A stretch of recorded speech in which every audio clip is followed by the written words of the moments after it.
Bismillahirrahmanirrahim. Innal hamdalillah nahmaduhu wa nasta'inuhu wa nastaghfiruh wa na'udzu billahi min shururi anfusina wa min sayyiati a'malina. May yahdihillahu fala mudilla lahu wa may yudlil fala hadiya lahu. أشهد أن لا إله إلا الله وحده لا شريك له وأشهد أن محمدا عبده ورسوله صلى الله عليه وعلى آله وصحبه وسلم.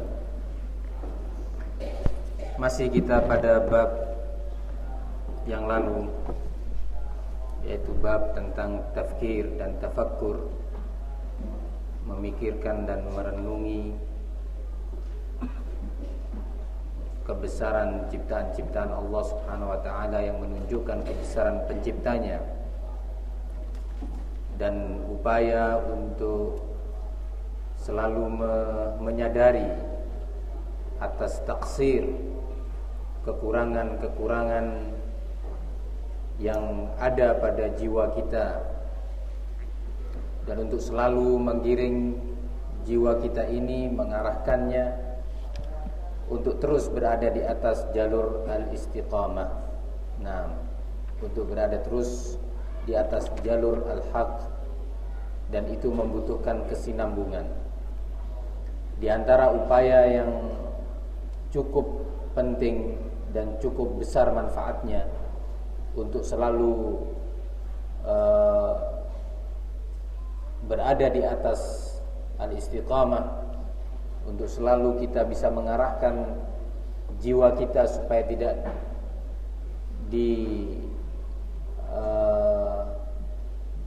disetir dan diarahkan terus oleh hawa nafsu kita, itu adalah at-tafakkur.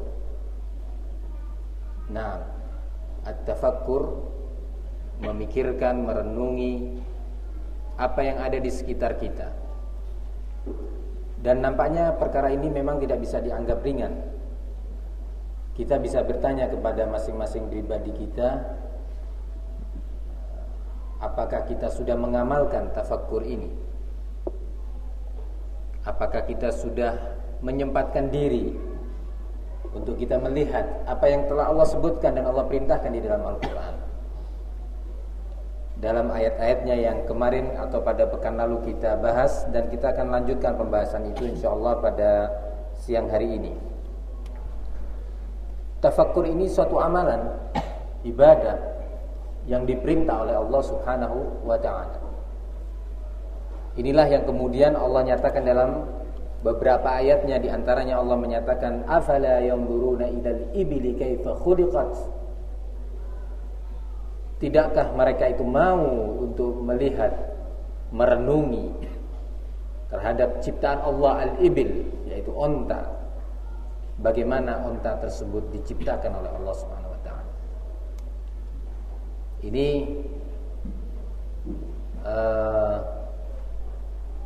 barakallahu fikum.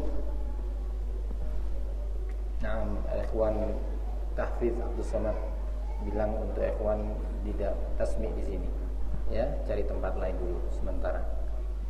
Nah, tabhathuna makanan akhar ya Ammar litasmi' hatta la yuwashwish alaina. Nah, jazakumullahu khairan.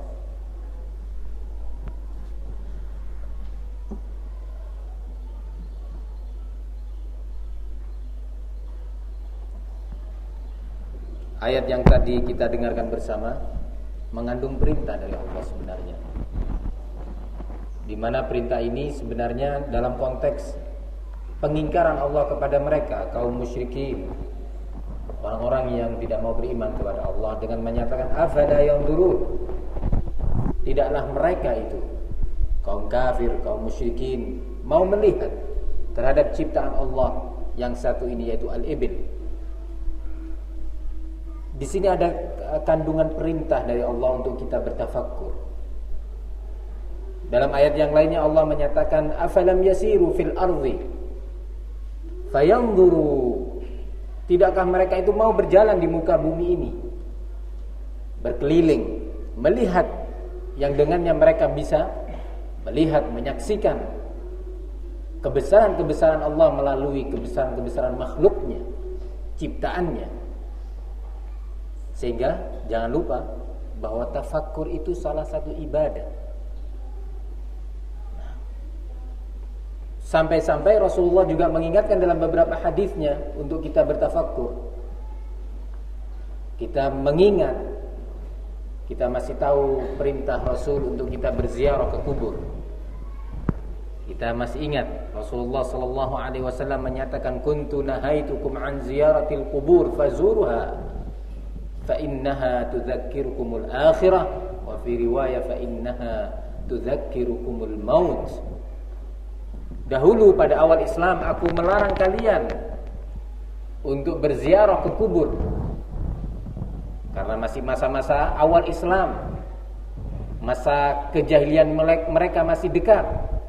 Kebiasaan mengagungkan mayit masih tersisa pada sebagian mereka, maka pada awal Islam dilarang oleh Rasulullah sallallahu alaihi wasallam. Maka sekarang kata Rasulullah, silahkan kalian berkunjung, berziarah ke kubur tersebut dengan syarat-syaratnya tentunya, karena sesungguhnya berziarah ke kubur itu dapat mengingatkan kalian, tudzakkirukum, membuat kalian ingat atas akhirat, membuat kalian ingat kepada al-maut. Sehingga penting bertafakkur ketika kita duduk di hadapan atau di depan rumah kita, ketika kita berjalan di jalan, kita menyaksikan berbagai macam pemandangan di hadapan kita, berbagai macam makhluk. Semuanya itu ada tanda-tanda kebesaran Allah padanya. Semuanya itu mengingatkan kita kepada kebesaran Allah Subhanahu wa ta'ala. Dan sekaligus mengingatkan betapa kita ini lemah, sekaligus mengingat betapa besar nikmat yang kita terima dan betapa sedikitnya atau kurangnya syukur kita kepada Allah Subhanahu wa ta'ala. Jadi jangan lupa bahwa tafakkur adalah suatu ibadah yang tidak boleh dianggap remeh. Tafakkur melihat kebesaran makhluk-makhluk Allah. Pada ayat yang lalu kita telah sebutkan dari surat Ali Imran, inna fi khalqis samawati wal ard wa ikhtilafil lail la ayatin liulil albab. Sesungguhnya pada ciptaan langit dan ciptaan bumi ini, serta pergantian malam dan siang secara tertib, secara teratur, sesungguhnya pada yang seperti itu terkandung tanda-tanda kebesaran sebagai tanda dan alamat adanya Allah dan pencipta yang maha besar, yang maha agung, maha terpuji. Bagi siapa? Bagi ulil albab, bagi orang-orang yang memiliki qalbu, orang-orang yang memiliki pikiran yang bisa membaca, merenungi keadaan itu. Siapa ulil albab itu? Alladzina yadhkurunallaha qiyaman, adalah mereka-mereka yang selalu berzikir kepada Allah, selalu mengingat Allah dalam keadaan mereka berdiri atau mereka duduk atau dengan meletakkan badannya. Naam. Ini adalah ciri-ciri ulul albab. Yadhkurunallah, berzikir baik dengan lisannya, berzikir dengan kalbunya, berzikir dengan anggota badannya. Itu ulul albab. Sehingga mafhum mukhalafah,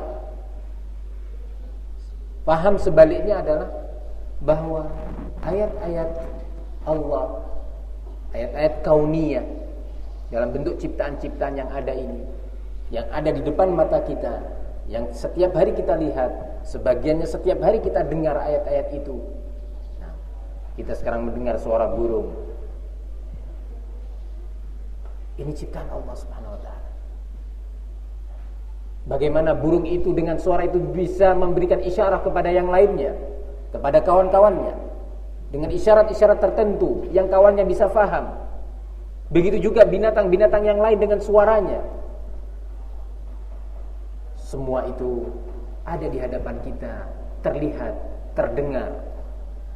Pelajaran bagi kita semuanya. Bagi siapa? Ulul albab. Sebaliknya, orang yang tidak tergolong ulul albab, tidak akan bisa merenungi itu semua. Tidak bisa melihat bagaimana kebesaran Allah pada makhluknya yang satu ini, sehingga dia tidak merasa bahwa nikmat Allah telah diberikan kepadanya. Pemandangan yang hijau, indah. Bayangkan kalau seandainya Allah jadikan di hadapan kita ini pemandangan yang mengerikan. Kita berjalan di gang-gang, di sana ada kepala mayat, di situ ada bangkai, mayit-mayit bergelantungan. Kira-kira apa yang akan kita rasakan di dalam kalbu kita? Allah ciptakan pohon di sana hijau, di sana berbuah, yang situ kecil kemudian tumbuh. Nah, yang di sana berwarna merah, yang di sana berwarna kuning. Nah, ini suatu nikmat. Kalau kita ingin merasakan bahwa ini adalah nikmat, menyadari bahwa ini adalah nikmat, bayangkan kalau seandainya di posisi pohon pepaya itu adalah sebuah mayat. Di pohon pering itu bambu, di sana ada bangkai. Di sebelah sana juga ular bergelantungan. Di hadapan kita berjalan gak bisa tenang. Hati kita tidak pernah merasa khusyuk. Kita merasa ketakutan terus. Luar biasa. Kita akan merasakan betapa nikmat yang sangat besar. Siapa yang bisa merasakan nikmat ini? Siapa yang bisa merenungi nikmat ini? Yang kemudian melahirkan syukur, melahirkan ibadah kepada Allah Subhanahu wa taala? Mereka ulul albab. Siapa mereka ulul albab? Alladzina yadhkurunallah. Mereka-mereka yang berzikir kepada Allah dengan lisannya, berzikir kepada Allah dengan kalbunya, berzikir kepada Allah dengan anggota badannya, sehingga lisannya tidak pernah lepas dari zikir, mengucapkan subhanallah, Allahu akbar, subhanallah, alhamdulillah. Sehingga dia tidak sempat untuk dia terlalu banyak membuang pikirannya kepada sesuatu yang tidak bermanfaat, apalagi dalam perkara yang melanggar perintah Allah, kemaksiatan kepada Allah. Enggak sempat dia. Enggak sempat lagi dia berbicara tentang atau merenungi orang-orang yang pernah menyakiti hatinya dalam urusan dunia. Enggak sempat dia. Karena nikmat ini terlalu banyak untuk cepat-cepat dia bersyukur kepada Allah. Itu para ulul albab. Enggak sempat kita berseteru dalam urusan dunia, jauh dari urusan agama. Enggak sempat kita. Enggak kita berpikir lagi untuk kita marah kepada orang bukan karena urusan agama, tersinggung kepada orang bukan urusan agama, karena urusan-urusan pribadi. Semua itu pelajaran bagi kita semuanya. Nikmat-nikmat Allah. Oleh karena itu Allah menegaskan, afala yanzuruna ilal ibli kaifa khuliqat. Ayat ini hampir setiap Jumat minimalnya kita dengar. Tidaklah mereka itu mau melihat kepada ciptaan Allah, al-ibil, onta, yang begitu kokohnya, tetapi dia tunduk kepada manusia. Di saat dia ditunggangi oleh seorang sosok insan yang lemah, dia taat. Bayangkan kalau onta itu memberontak, sehingga apa yang ada di punggungnya dilemparkan oleh dia. Setiap onta begitu tidak bisa dikendalikan. Tidak bisa lagi dia ditaruh di atas punggungnya barang-barang perdagangan atau kebutuhan-kebutuhan keseharian, membawa air. Mungkin di depan kita tidak ada onta sekarang, tapi kita melihat binatang yang lainnya. Sapi yang begitu besar itu ya. Kalau dia mau banting kita bisa. Tapi subhanallah, Allah jadikan seekor sapi yang kokoh itu tunduk, mengikuti kemauan kita. Walaupun bebannya sudah, antum lihat orang yang mengangkut bata pakai gerobak itu ya, sapinya itu seperti gini. Tapi sayang, kebanyakan kita tidak bisa melihat itu. Walaupun itu zalim ya, suatu kezaliman kalau sampai berlebihan bebannya. Innallaha katabal ihsan ala kulli syai'in fa ahsinu, kata Allah. Sesungguhnya Allah itu telah memerintahkan untuk kita ini berbuat ihsan, berbuat baik kepada seluruh makhluk Allah. Maka berbuatlah kalian ihsan, berbuatlah kalian baik. Kemudian Allah lanjutkan, wa ilas sama'i kaifa rufi'at. Tidakkah mereka juga mau melihat kepada bangunan langit yang Allah angkat tinggi sekali?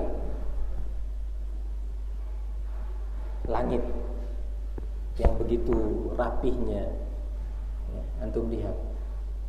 Allah menegaskan di dalam ayat yang lainnya, afalam yanzuru ilas sama'i fawqahum kaifa banainaha. Tidakkah mereka itu mau lihat kepada langit yang berada di atas mereka, bagaimana kami bangun dan kami tinggikan. Wa zayyannaha, dan juga kami beri perhiasan dengan bintang-bintang. Bagaimana kalau antum melihat kita dipersaksikan di langit sana gambar mayat, tengkorak, mau lihat ke sana mayat lagi. Allah jadikan bintang, bulan terbit dengan sinarnya. Tabarakalladzi ja'ala fis sama'i burujan wa ja'ala fiha sirajan wa qamaran munira. Maha suci Allah, maha banyak kebaikannya, yang telah menjadikan pada bangunan langit itu burujan, bintang-bintang yang bergemerlapan, sirajan, sebagai penerang bagi yang ada di bumi, wa qamaran munira, dan bulan yang bersinar indah. Luar biasa. Allah nyatakan dalam ayat yang tadi saya sebutkan, afalam yanzuru ilas sama'i fawqahum kaifa banainaha wa zayyannaha wa ma laha min furuj. Perhatikan langit yang tidak ada sedikit pun retak badannya. Kalau kalian lihat genteng baru bangun kelihatannya rapi, enggak taunya bocor. Padahal setengah mati bangunnya. Sekian orang ini lempar gentengnya, ini yang musun reng-rengnya setengah mati disusun. Ternyata begitu hujan pertama bocor. Kena angin sedikit berubah dia. Ada yang naik sedikit berubah. Tapi langit tidak ada sedikit pun celah padanya. Wa ma laha min furuj. Ini semua menunjukkan kebesaran Allah Subhanahu wa taala. Coba kita duduk di depan sana ya, sore hari kita lihat langit. Di malam hari kita lihat subhanallah, subhanallah, maha suci Allah. Itu akan menghilangkan berbagai macam penyakit, akan menghilangkan berbagai macam pikiran gundah gulana di dalam kalbu, akan menambah iman. Iman itu akan naik terus naik. Ambisi duniawinya hilang. Jangan tiap hari mikir besok mau kerja apa ya, besok berapa yang mau saya pasarkan, berapa bungkus yang mau saya buat, ini itu. Nah, hilang semua. Duduk lihat pohon, subhanallah, cabangnya yang ini begini bentuknya, tapi sebenarnya itu, yang ini kokoh, yang itu agak lembut. Subhanallah. Ini semua akan menambah iman, akan membuat kalbu kita ini lembut. Ketika dibacakan ayat tersentuh, ketika dibacakan Al-Quran bergetar hati kita,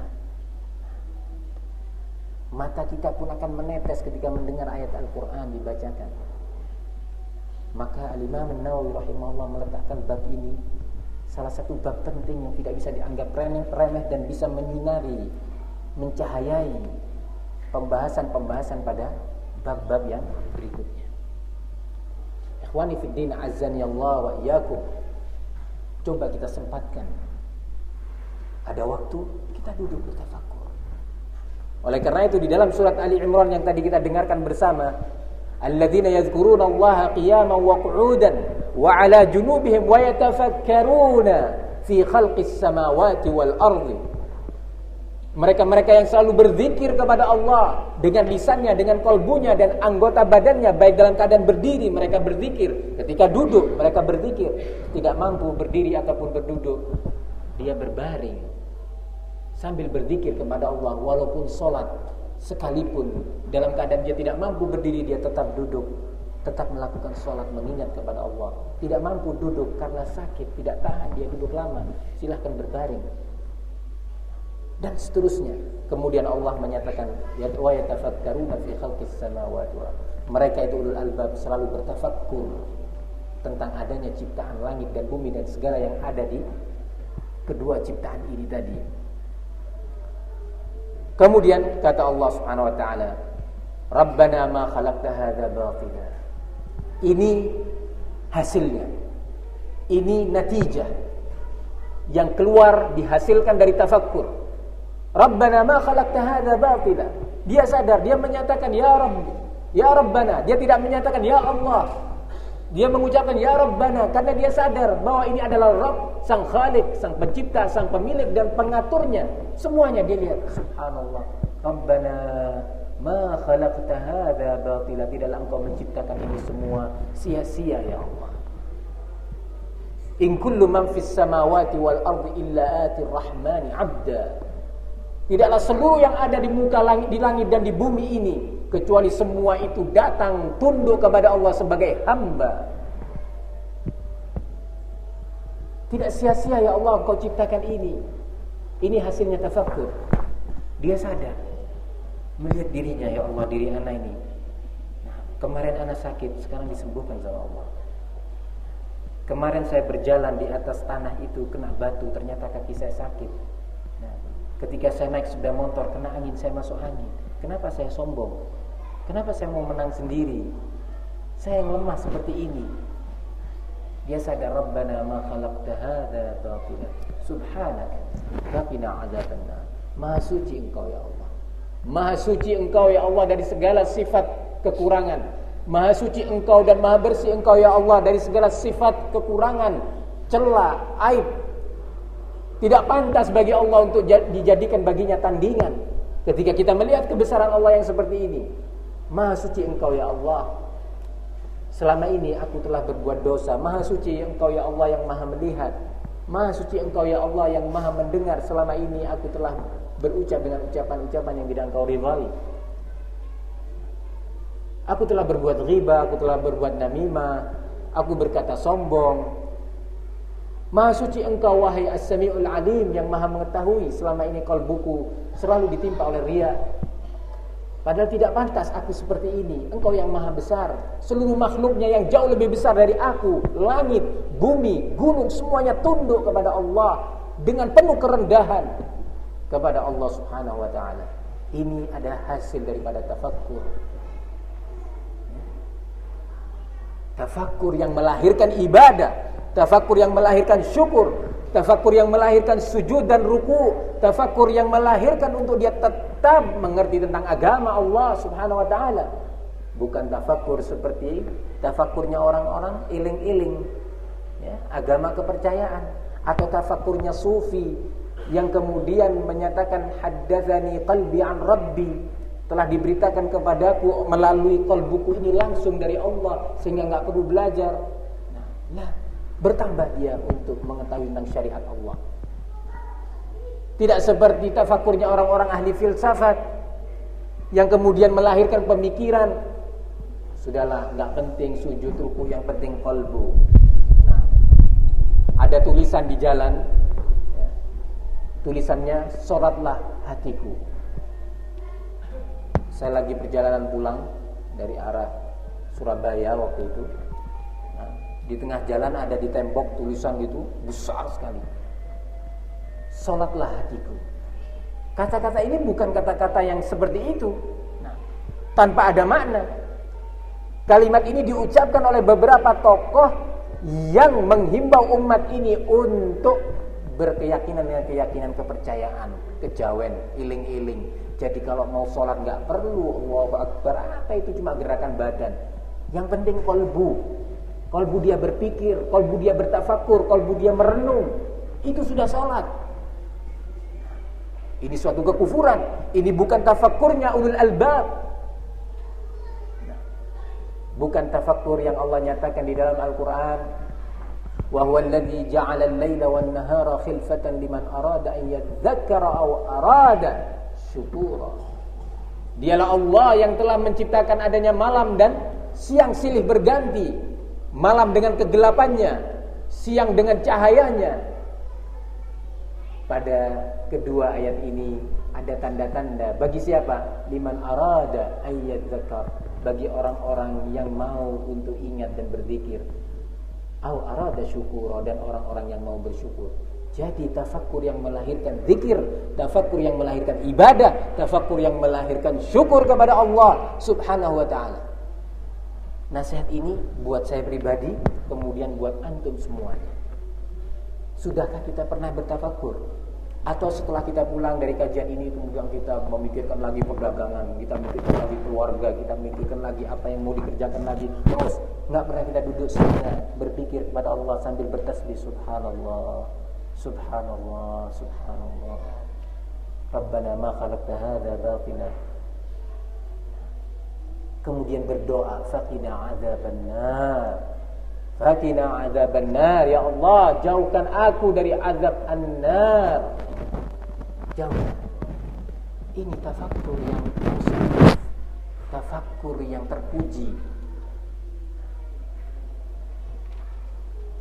Kemudian dalam surat yang tadi kita dengarkan bersama, dalam surat Al-Ghasyiyah yang sering dibaca dalam salat Jumat, ya.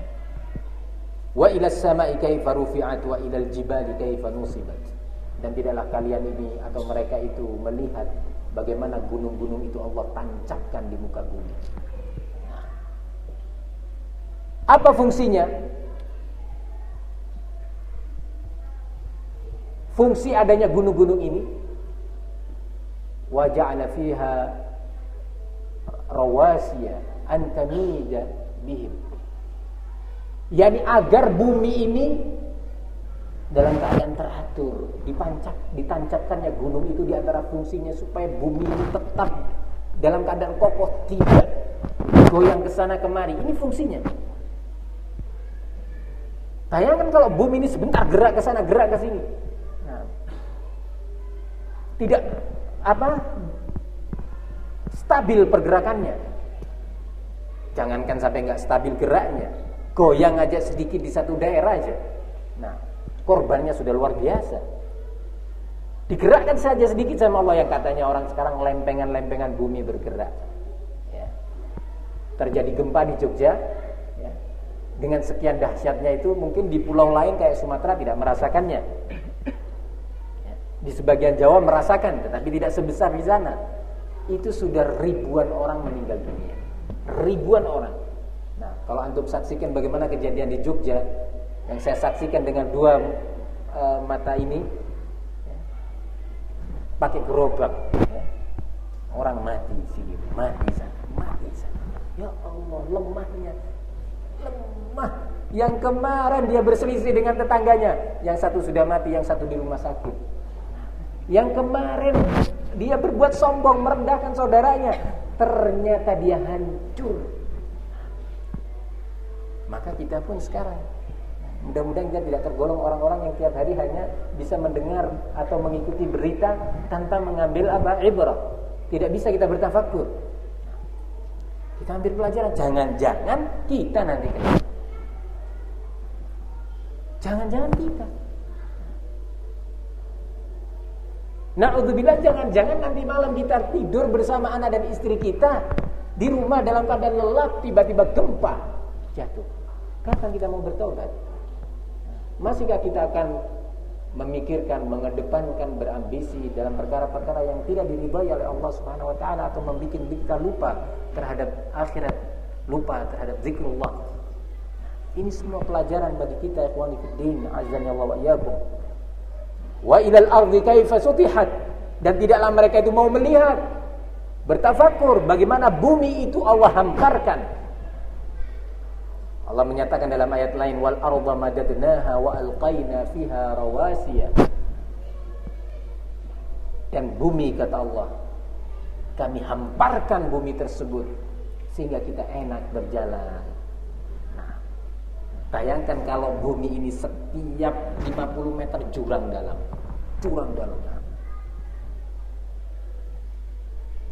Setengah mati kita mau lewat, setengah mati kita mau berjalan, Allah jadikan hamparan.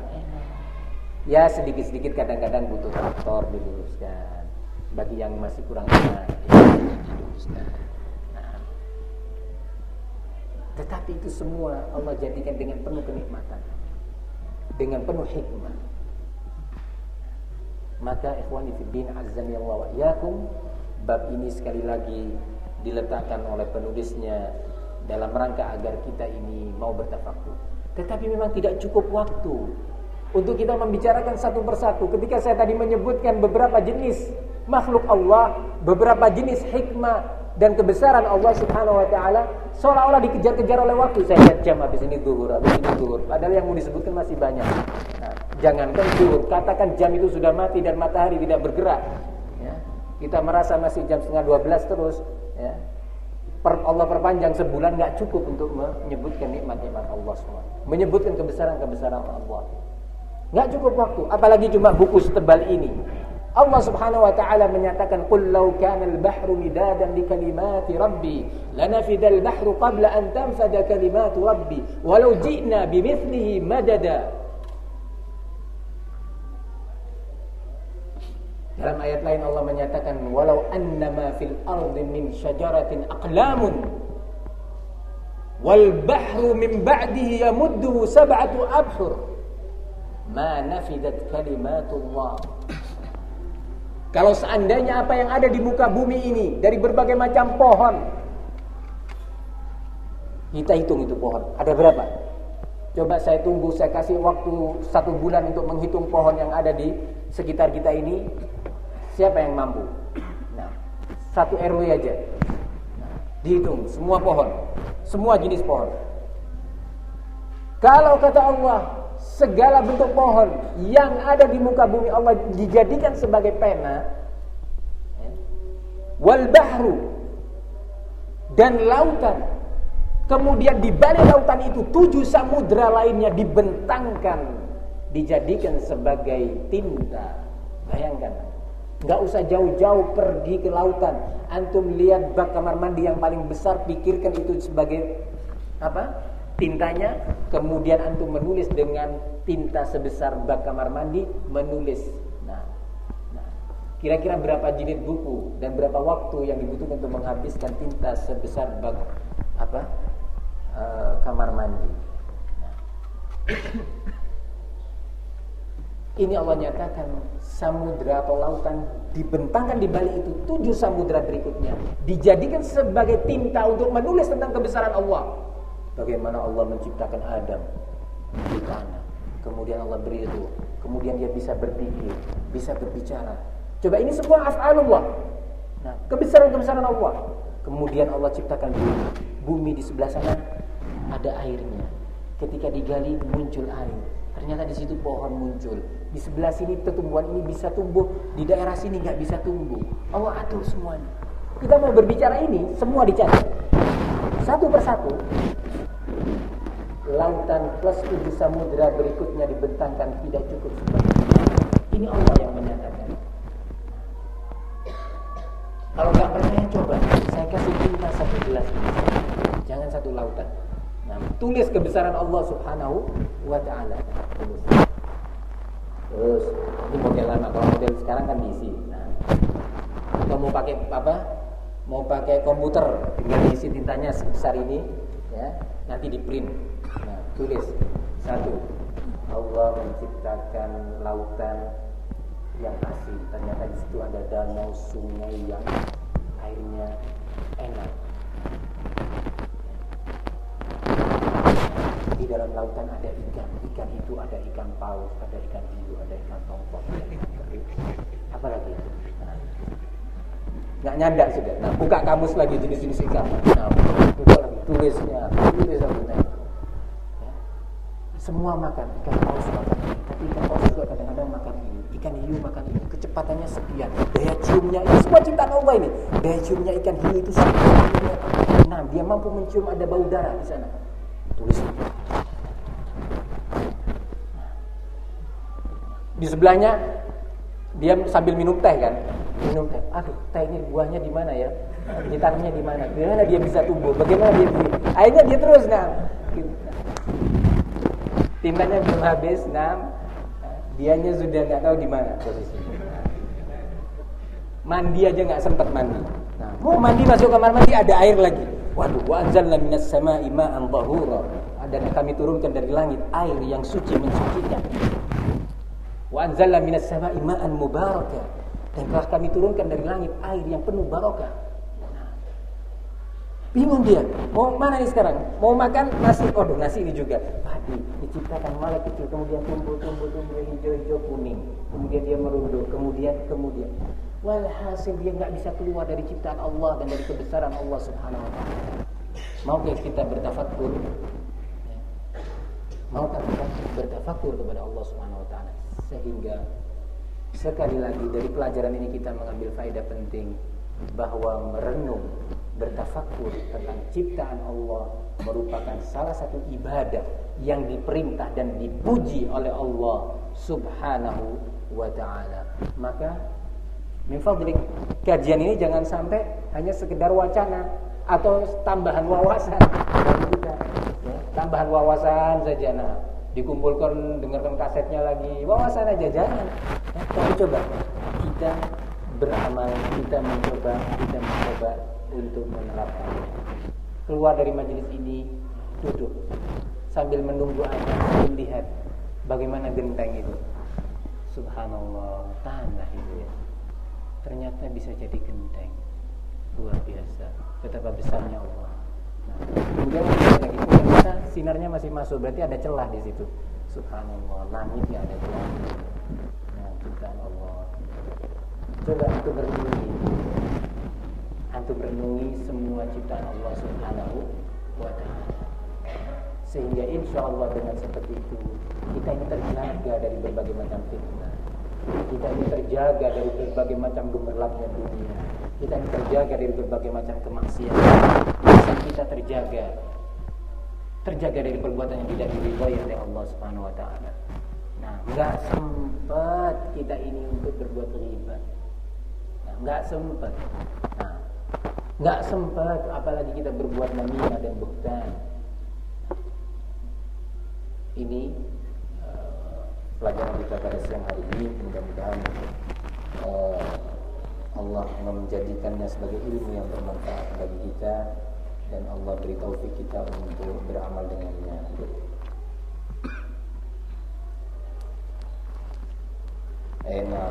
Ada pengumuman ini juga terkait dengan tafakur dan syukur, bahwa kepada seluruh ikhwan, seluruh teman-teman afwan ya kalau saya membilang kepada seluruh ikhwan ya, bukan berarti saudara-saudara kita yang ada di jalan sana bukan ikhwan kita, bukan berarti begitu ya. Ini ikhwan kita juga. Yang ada di pasar, muslimin kan itu? Muslimin. Nah, itu saudara kita, ikhwan kita. Jangan sampai istilah ikhwan hanya khusus antar kita saja.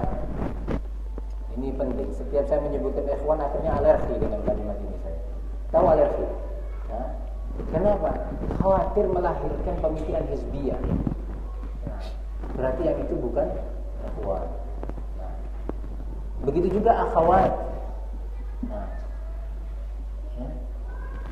Ibu-ibu itu ya yang jualan kue ya. Muslimin itu juga akhwat kita. Sehingga tolong istilah-istilah seperti ini pertama jangan dipahami dengan skup yang kecil. Yang kedua bahwa semua adalah ikhwan kita dan akhwat kita. Kemudian sekali lagi mengingatkan kepada seluruh tulab ya, talib dan talibah ya, seluruh pelajar dan pelajir.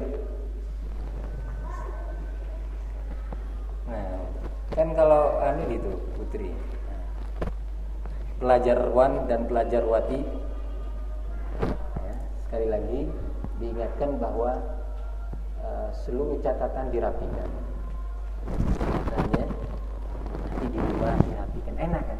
Nah, dirapikan lagi ilmu. Nah, jangan kalah semangat dengan kita merapikan nota dan bon-bon ya. Pembukuannya bagus, masya Allah, bon yang ibu beli nota bagus, tanggalnya dicatat ya. Antum kalau nulis ilmu dicatat nggak tanggalnya? Catat tanggalnya ini. Nah, oh ini yang tadi dibagi sekian, ini terpinci menjadi sekian dalilnya ini. Nah, gitu. Kayak menulis pun tanggal sekian, pengambilan setengah dosen, yang ini 1 dosen.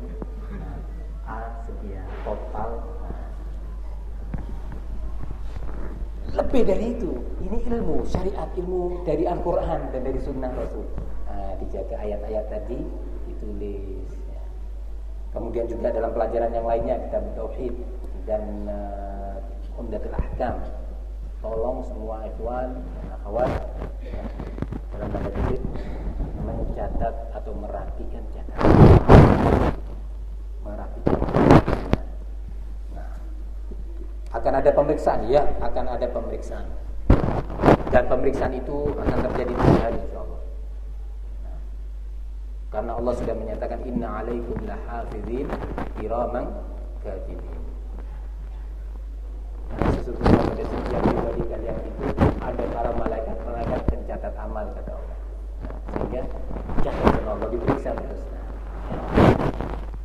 Jadi saya serahkan pencatatannya kepada para malaikat supaya dicatat bahwa itu amalan baik atau bukan di sisi Allah Subhanahu wa taala.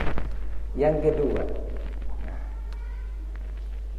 kepada seluruh yang hadir untuk murajaah, mengkaji, mempelajari kembali di rumah, ya, dengan keluarga, dengan putra dan putri, nggak punya putra, nggak punya keluarga, misalkan tetangga, misalkan ya, itu cerita. Katanya apa? Katanya ada ini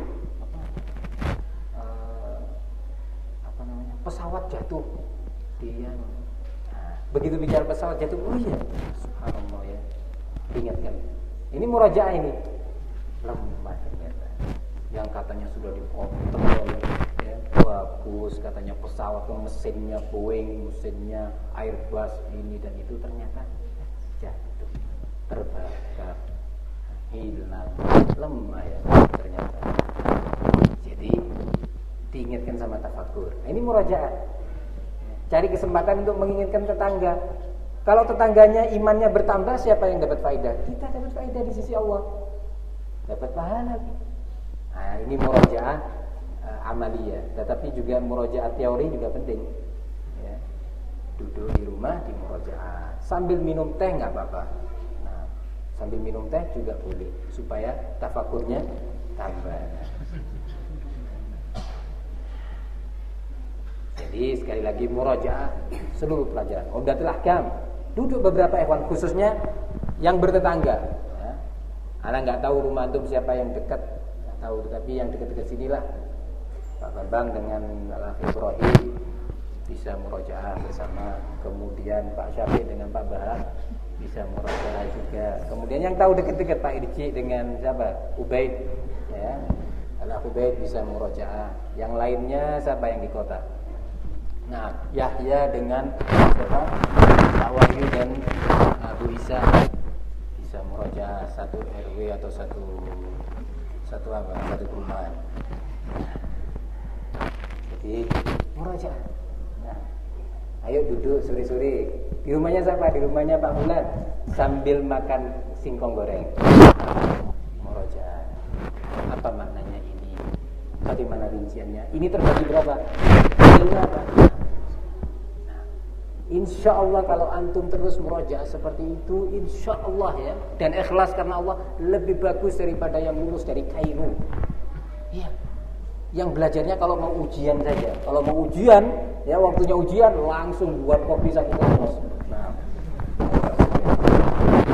belajar. Gak ada santai. Santai. Maka dari itu jadikan karena ilmu itu mayoritas waktu dan pikiran. Ini himbauan sekaligus nasihat. Wallahu a'lam bishawab. Mudah-mudahan bermanfaat. Sampai di sini wasallallahu wasallam wa barak ala nabiyyina Muhammad wa ala alihi wa sahbihi wasallam. Walhamdulillah.